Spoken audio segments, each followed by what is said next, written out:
یہی حال ہے. جس نے او لیول اے لیول کیا ہے اسے کیا پتہ ماں کسے کہتے ہیں باپ کسے کہتے ہیں. تو میں نے اپنی آنکھوں سے باپ کی بے بسی اور بیٹے کا غرانہ ایک دفعہ نہیں کتنی دفعہ دیکھا. تو میرے واسطے آج تک ہی کیتا ہے, تو میرے واسطے آج تک ہی بنایا ہے. وہ کہتا ہے اچھا میرا بچہ جداں جوان ہو سو آپ پہ سمجھ جسو. جبریل انسانی شکل میں آئے کہ یا رسول اللہ کچھ سوال کی, قیامت کب آئے گی؟ کہا اللہ کو پتہ ہے. کہا کوئی نشانی؟ فرمایا جب دیکھو کہ بیٹیاں بھی ماؤں کو نوکر کی طرح دھتکار رہی ہوں تو سمجھنا قیامت آنے والی ہے. کچھ عرصہ پہلے ایک بچی اور ماں, تو ماں کچھ بات کر رہی تھی اور بیٹی کہہ رہی تھی بھوک نہیں بھوک نہیں, اور اس کی ماں کے خون سے بھرے ہوئے آنسو بہ رہے تھے اور اس کی ہچکیاں لگ رہی تھی کہ یہ وہ ہے جس کو میں نے اپنے پیٹ سے جنا اور اپنی چھاتی کا دودھ پلاتے پلاتے پلاتے میں نے کتنی تکلیفیں برداشت کی, اور آج کر یہ بھوک نہیں. کہ ایک بدو آیا صحابی کا, یا رسول اللہ میرا باپ مجھ سے پوچھے بغیر میرے مال کو خرچ کر دیتا ہے. آپ نے فرمایا بلاؤ گئی. جب اسے پتہ چلا کہ میرے بچے نے میری شکایت کی ہے تو اسے بڑا دکھ ہوا. تو اس نے دل ہی دل میں چند اشعار پڑھے, زبان پہ ادا نہیں دل میں آئے. تو جب وہ مسجد میں انٹر رہا تو جبریل پہلے آئے بیٹھے تھے کہ یا رسول اللہ فرما رہے ہیں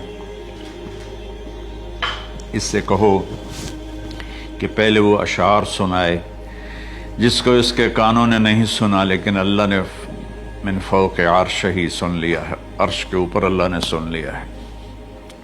تو آپ نے اس سے ارشاد فرمایا کہ تمہاری بات ہم سنتے ہیں باپ بیٹے کی, لیکن پہلے وہ شعر سناؤ جو تیری زبان سے ادا نہیں ہوئے, تیرے کانوں نے نہیں سنے, تیرے دل کی گونج تھی اور تیرے دل کی آہ اور فریاد تھی جو دل ہی میں گھٹ کے رہ گئی, اسے اللہ نے سنا ہے.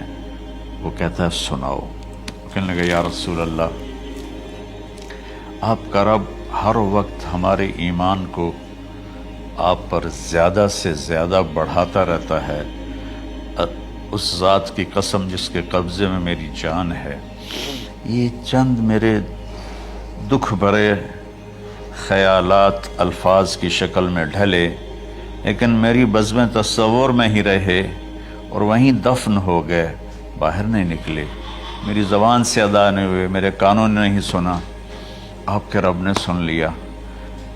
آپ نے کہا اچھا بتاؤ تو نے کہا کیا تھا؟ تو انہوں نے کہا جی میں نے بچے کی جب سنی شکایت میری کی ہے تو میں نے کہا تھا غضوتک مولودا وعلتک یافعا تعل بما اجنی علیک وتنہل وَإِذَا ذَاقَتْكَ بِالسُّقْمِ لَيْلَةً لَمْ أَبِتْ لِلسُّقْمِكَ إِلَّا سَاهِرًا أَتَمَلْمَلُ كَأَنِّي أَنَا الْمَتْرُوكُ دُونَكَ بِالَّذِي تُرِكْتَ بِهِ دُونِي وَعِنِي يَتَحْمَلُ تَخَافُ الرَّضَى نَفْسِي عَلَيْكَ وَإِنَّهَا لَتَعْلَمُ أَنَّ الْمَوْتَ وَقْتٌ مُؤَجَّلٌ فَلَمَّا بَلَغْتَ السِّنَّ وَالْغَايَةَ الَّتِي إِلَيْهَا مَدَى مَا فِيكَ كُنْتُ أُؤَمِّلُ جَعَلْتَ جَزَائِي غِلْظَةً وَفَظَاظَةً كَأَنَّكَ أَنْتَ الْمُنْعِمُ الْمُتَفَضِّلُ فَلَيْتَكَ إِن لَّمْ تَرَعْ حَقَّ أُبُوَّتِي فَعَلْتَ كَمَا الْجَارُ الْمُجَاوِرُ يَفْعَلُ فَأَوْلَيْتَنِي حَقَّ الْجِوَارِ وَلَمْ تَكُنْ عَلَيَّ بِمَالٍ دُونَ مَالِكَ تَبْخَلُ. میں بھی ترجمہ کرتا ہوں. اس کا میرے نبی پر کیا اثر ہوا کہ آپ کے ٹپ ٹپ آنسو گر رہے تھے اور آپ کی داڑھی آپ کے آنسوں سے تر ہو رہی تھی. یہ اتنا فصیح کلام ہے کہ عربوں کو بھی پسینہ آ جائے گا ترجمہ کرنے کے لیے. تو میں تو عربی نہیں ہوں لیکن یہ فخر تو حاصل ہے, بھلے ہیں یا برے ہیں دو چار قدم ہم بھی تیرے ساتھ چلے ہیں. کچھ عرصہ اہل علم کی محفلوں میں بیٹھے, کچھ زبان کی شناسائی ہوئی تو میں اپنی کم مائگی کے ساتھ اس کا ترجمہ کروں گا. وہ کہتا ہے غزوتک مولودا وعلتک یافعا تعل بما اجنی علیک وتنہل. میرے بیٹے جس دن تو پیدا ہوا ہم نے اپنے لیے جینا چھوڑ دیا. اوئے ہوئے ہوئے ہوئے, ہم تیرے لیے جیے. تیری ماں تجھے دودھ پلاتی تھی, میں تیرے لیے روٹی کے نوالے لاتا تھا. میری ساری کمائی پہلی اور آخری سب تیرے اوپر لگتی تھی. تجھے خوش دیکھتے تھے تو خوش ہوتے تھے, تجھے روتا دیکھتے تھے تو ہم روتے تھے. وَإِذَا ذَاقَتْكَ بِالسُّقْمِ لَيْلَةً لَمْ أَدْلِ سُقْمَكَ إِلَّا سَاهِرًا أَتَمَلْمَلُ. جب تو کبھی بیمار ہو جاتا تھا تو تیرے سرانے بیٹھ کر ہم ساری رات روتے تھے اور دعائیں کرتے تھے, یا اللہ ہمارے بچے کو بچا لے, ہمارے بچے کو صحت دے دے. اس تڑپ میں ساری رات میں جاگتا تھا. تیرے لیے میں نے اپنا سب کچھ لگا دیا, اپنے لیے جینا چھوڑ دیا, اپنی خواہشات کو دبایا, تیری ہر خواہش کو پورا کیا.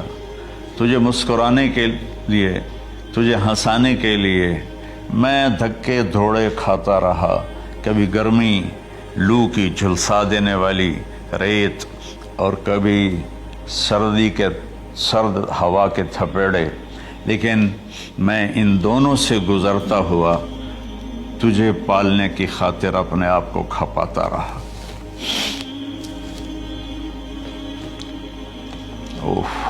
فلما بلغت السن والغایۃ التی الیہ مدی ما فیک کنت اؤمل.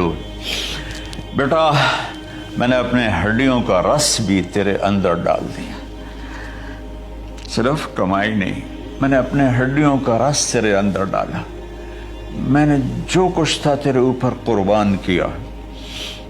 تجھے مسکراتا دیکھ کر میں اپنے غم بھولتا تھا, تجھے ہنستا دیکھ کر مجھے دکھ بھول جاتے تھے. اور پھر آہستہ آہستہ آہستہ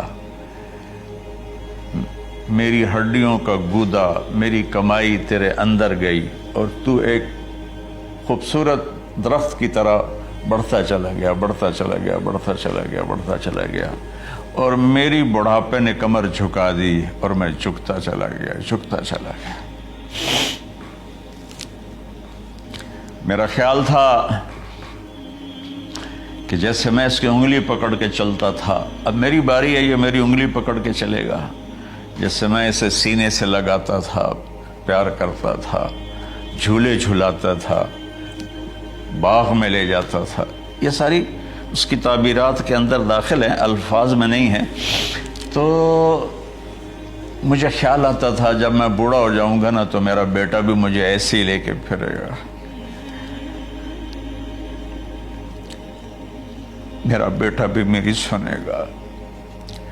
یہ 100 دفعہ پوچھتا تھا یہ کیا ہے, اور میں ہر دفعہ جواب دیتا تھا یہ ہے. تو اب میں بوڑھاپے میں اس سے بات کروں گا, یہ میری بات سنے گا. میں اس کو نوالے کھلاتا تھا, یہ مجھے روٹی کھلائے گا. میں اس کا انگلی پکڑ کے چلتا تھا, یہ میرا ہاتھ پکڑ کے چلے گا. میری کمر بڑھاپے نے جھکا دی اور میں ایک خشک پیڑ کی طرح ہو گیا, اور جوانی نے تیری کمر کو سیدھا کیا اور تو ایک تر و تازہ درخت بن گیا.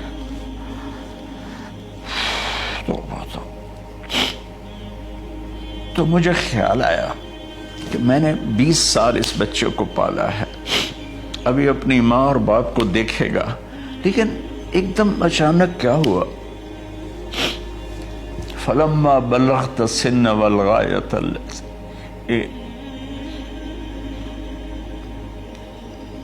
الیہا مدی ما فیک کنت اؤمل. جب تو اس عمر کو پہنچا جس میں ہماری امیدیں تیرے ساتھ لگ گئیں, ہمیں بڑھاپے نے بے آسرا کر دیا اور تیری جوانی نے تجھے ہمت دے دی, تب ہمارا خیال آیا کہ اب یہ ہمارے ساتھ وہی کرے گا جو ہم نے اس کے ساتھ کیا. لیکن کیا ہوا, جعلت جزائی غلظۃ وفظاظۃ کأنک انت المنعم المتفضل. تو اتنا بدتمیز ہوا, تیری زبان چھری بن گئی, تیرا رویہ زہر بن گیا, اور میری ساری زندگی کی محنت کا بدلہ تو نے مجھے نافرمانی سے دیا، بد اخلاقی سے دیا، بدتمیزی سے دیا۔ میں حیرت بھری نظروں سے تجھے دیکھتا رہا اور میں اپنی پچھلی 20 سالہ زندگی کو جھٹلاتا رہا کہ میرے خیال میں اس کا نوکر ہوں اور یہ میرا مالک، میں اس کا باپ نہیں، میں اس کا نوکر ہوں، کیونکہ ماں باپ کے ساتھ ایسا کوئی نہیں کرتا ہے، یہ میرا مالک ہے اور میں اس کا نوکر ہوں، اس لیے مجھے ڈانٹ رہا ہے۔ کتنے بچوں کو میں نے یہ کہتے سنا اپنے باپ کو، تو میرے واسطے آج تک کیتا کی، تو میرے واسطے آج تک بنایا کی، اور جو آپ بے بسی کی تصویر بنا ہوتا تھا وہ شکلیں بھی میرے سامنے ہیں۔ تو کمال کے اشعار، میں سوچ رہا ہوں جو میرا یہ حال ہے 1400 سال بعد کہ میرے آنسو نہیں رک رہے، تو اللہ کے نبی تو زارو قطار روئے تھے، داڑھی آنسوں سے تر ہو گئی تھی۔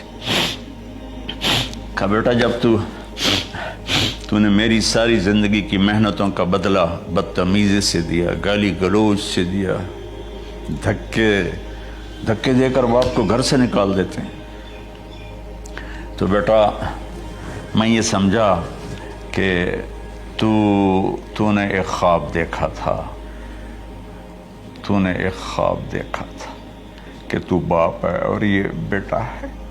اصل حقیقت یہ ہے کہ یہ مالک ہے اور میں نوکر ہوں۔ پھر آگے کہتا فَلَيْتَكَ إِن لَمْ تَرَ حَقَّ أُبُوَّتِي فَعَلْتَ كَمَا الْجَارُ الْمُجَاوِرُ يَفْعَلُ۔ اچھا چلو بیٹا، تو نے مجھے باپ تو نہ سمجھا، چلو ایک پڑوسی سمجھ لو۔ عرب میں پڑوسی کا بہت خیال کیا جاتا تھا، اور یہ عرب کی شان تھی کہ اپنے پڑوسی کو وہ عزت دیتے تھے جو اپنے گھر میں ایک دوسرے کو عزت دیتے تھے۔ تو اس نے پھر اس کی طرف اشارہ کیا کہ اگر میں تیرا باپ نہیں ہوں، تیرے رویوں کو دیکھ کر تو یہی لگتا ہے کہ میں تیرا نوکر ہوں، تو میرا مالک ہے، تو چلو اتنا تو کر دے جتنا ایک پڑوسی کے ساتھ کرتا ہے۔ فَأَوْلَيْتَنِي حَقَّ الْجِوَارِ وَلَمْ تَكُنْ عَلَيَّ بِمَالٍ دُونَ مَالِكَ تَبْخَلُ۔ تو پڑوسی پر تو عرب خرچ کرتے ہیں، تو بھی تھوڑا سا میرے اوپر خرچ کر دیتا اور تو بخیل نہ بنتا، اور میرے خوابوں کو چکنا چور کر دیا، میری امیدوں پر پانی پھیر دیا، میرے بڑھاپے کو ذلت اور رسوائی میں بدل دیا۔ اچھا میرا پتر جا خوش رہو۔ ماں باپ کہاں بد دعائیں کرتے ہیں؟ تو میرے نبی کی آنکھوں سے آنسو، یہ ساری داڑھی تر ہو گئی، تو آپ نے اس کے بچے کو گریبان سے پکڑا اور جھٹکا دے کر دھکا دے کر دفع ہو جا، انت و مالک لابیک، تو اور تیرا سب کچھ تیرے باپ کا ہے۔ حضرت علی رضی اللہ تعالیٰ عنہ سے کسی نے پوچھا کہ آپ کے بیٹے حسن کیسے بیٹے ہیں؟ کہا حسن میرا وہ بیٹا ہے کہ جب میں